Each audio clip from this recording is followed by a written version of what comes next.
नगर में दाखिल होते मंत्री ऐसे सकुचाते हैं जैसे गुरु ब्राह्मण या गौ को मारकर आए हों। सारा दिन एक पेड़ के नीचे बैठकर बिताया। जब संध्या हुई तब मौका मिला। अंधेरा होने पर उन्होंने अयोध्या में प्रवेश किया और रथ को दरवाजे पर खड़ा करके वे चुपके से महल में घुसे। जिन जिन लोगों ने यह समाचार सुना वे सभी रथ देखने को राजद्वार पर आए।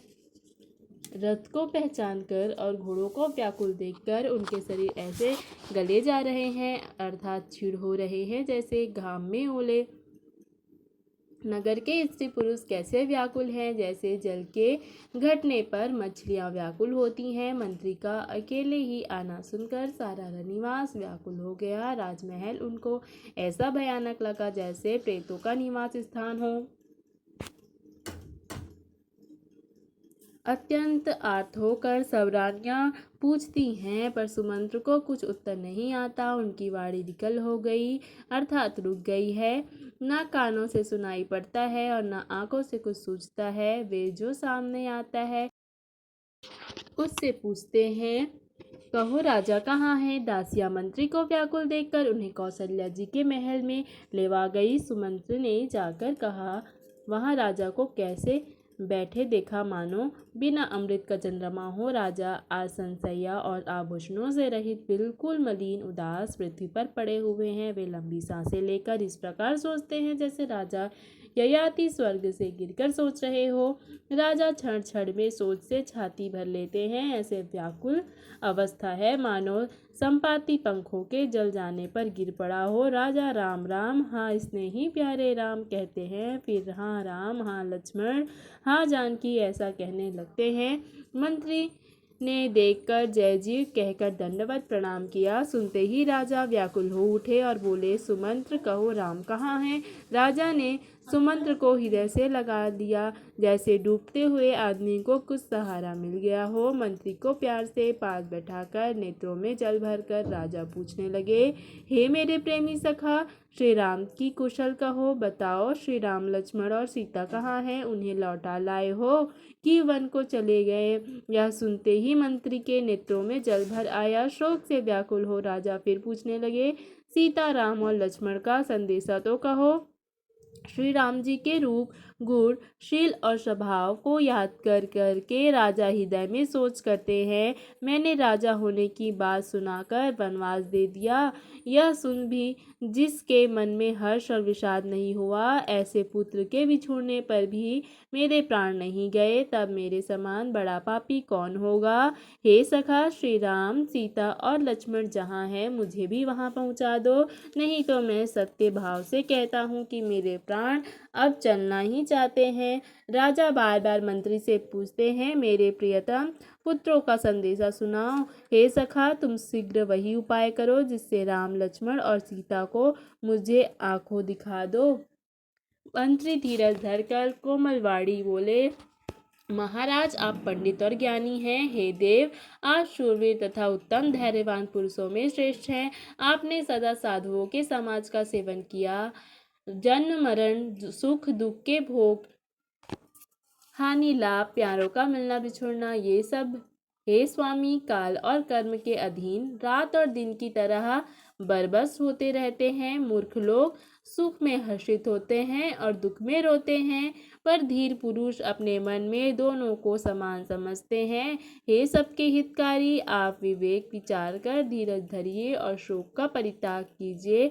श्री राम जी का पहला निवास तमसा के तट पर हुआ, दूसरा गंगा तीर पर। सीता जी सहित दोनों भाई उस दिन स्नान करके जल पीकर ही रहे। केवट ने बड़ी सेवा की, वह रात सिंगरौर में ही बिताई। दूसरे दिन सुबह ही बड़का दूध मंगवाया और उससे श्री राम लक्ष्मण ने अपने सिरों पर जटाओं के मुकुट बनाए। तब श्री रामचंद्र जी ने सखा निषाद राज ने नाव मंगवाई। पहले प्रिया सीता जी को उस पर चढ़ाकर फिर श्री रघुनाथ जी चढ़े, फिर लक्ष्मण जी ने धनुष बाण सजाकर रखे और प्रभु श्री रामचंद्र जी की आज्ञा पाकर स्वयं चढ़े। मुझे व्याकुल देखकर श्री रामचंद्र जी धीरज धरकर मधुर वचन बोले, हे तात, पिताजी से मेरा प्रणाम कहना और मेरी तरफ से बार बार उनके चरण कमल पकड़ना, फिर पांव पकड़कर प्रार्थना करना कि हे पिताजी, आप मेरी चिंता ना कीजिए। आपकी कृपा, अनुग्रह और पुण्य से वन में और मार्ग में हमारा कुशल मंगल होगा। हे पिताजी, आपके अनुग्रह से मैं वन जाते हुए सब प्रकार का सुख पाऊंगा। आज्ञा का भली भांति पालन करके चरणों का दर्शन करने कुशल पूर्वक फिर लौट आऊंगा। सब माताओं के पैरों पड़ कर उनका समाधान करके और उनसे बहुत विनती करके तुलसीदास जी कहते हैं, तुम वही प्रयत्न करना जिसमें कौशलपति पिताजी कुशल रहे। बार बार चरण कमलों को पकड़कर गुरु वशिष्ठ जी से मेरा संदेशा कहना कि वे वही उपदेश दे जिससे अवधपति पिताजी मेरा विचार न करे। हेता सब पूर्ववासियों और कुटुंबियों से निहोरा अर्थात अनुरोध करके मेरी प्रार्थना सुनाना कि वही मनुष्य मेरा सब प्रकार से हितकारी है जिसकी चेष्टा से महाराज सुखी रहे। भरत के आने पर उनको मेरा संदेशा कहना कि राजा का पद जाने पर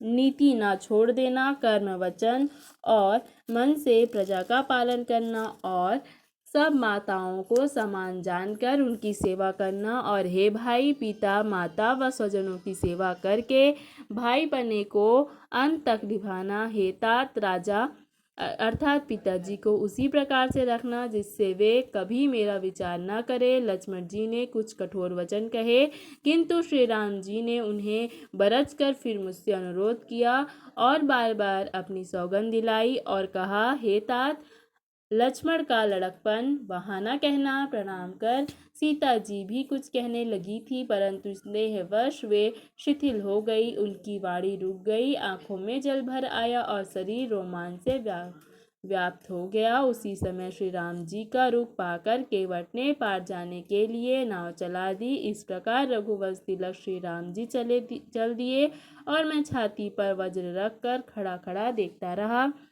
मैं अपने क्लेश को कैसे कहूँ जो श्री रामचंद्र जी का यह संदेश लेकर जीता ही लौट आया। ऐसा कहकर मंत्री की वाणी रुक गई। वे चुप हो गए और वे हानि की ग्लानि और सोच के वश हो गए। सारथी सुमंत्र के वचन सुनते ही राजा पृथ्वी पर गिर पड़े। उनके हृदय में भयानक जलन होने लगी, वे तड़पने लगे। उनका मन भीषण मोह से व्याकुल हो गया, मानो मछली को मांझा व्याप हो गया अर्थात पहली वर्षा का जल लग गया हो। सब रानियां विलाप करके रो रही हैं। उस महान विपत्ति का वर्णन कैसे किया जाए। उस समय के विलाप को सुनकर दुख को भी दुख लगा और धीरज का भी धीरज भाग गया। राजा के रनिवास में रोने का शोर सुन अयोध्या भर में बड़ा भारी कोहरा मच गया, जैसे पक्षियों के विशाल मन में रात के समय कठोर वज्र गिरा हो। राजा के प्राण कंठ में आ गए, जैसे मणि के बिना सांप व्याकुल हो गया हो। इंद्रियां सब बहुत ही विकल हो गई, जैसे बिना जल के तालाब के कमलों का वन मुरझा गया हो। कौशल्या जी ने राजा को बहुत दुखी होकर अपने हृदय में जान लिया कि सब अब सूर्यकुल का सूर्य अस्त हो चला। तब श्री रामचंद्र जी की माता कौशल्या हृदय में धीरज धरकर समय के अनुकूल वचन बोली, हे नाथ, आप मन में समझकर विचार कीजिए।